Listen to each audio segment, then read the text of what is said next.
வணக்கம் ஃப்ரெண்ட்ஸ். காலை டிஃபனு தேங்காய் பாலில் ஆப்பம் சாப்பிட்ணுன்னு தோணுச்சுன்னா நேராக வண்டியை டி நகர் பஸ் ஸ்டாண்டு விடுங்க. பஸ் ஸ்டாண்டுக்கு எய்த்தாப்பில் வேணியக்கா கடைன்னு சொல்லிட்டு ஒரு சின்ன கடை ஒன்று இருக்குதுங்க.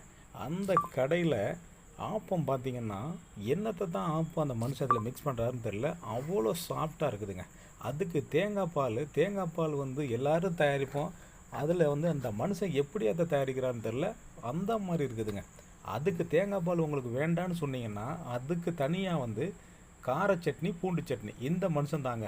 அப்படியான டேஸ்ட்டு, சரியான டேஸ்ட்டுங்க. இந்த இந்த ஆப்பத்துக்கு தேங்காய் பாலுக்கும் அந்த கார சட்னிக்கும் பூண்டு சட்னிக்கும் அவ்வளோ டேஸ்ட்டாக இருக்குங்க. இங்கே பாருங்களேன், அவ்வளோ அள்ளுன்னு அள்ளும். ஒன்ஸு நீங்கள் இந்த பக்கம் வந்தீங்கன்னா டி நகருக்கு கரெக்டாக வண்டியை விடுங்க. வேறு லெவல் டேஸ்ட்டு. ஆப்பம் சாப்பிடணும்னு தோணுச்சுனாக்க நேராக டி நகருக்கு வாங்க. டி நகருக்கு வந்து சாப்பிட்டுட்டு எப்படி இருக்குன்னு சொல்லுங்கள் கமெண்ட்ஸில்.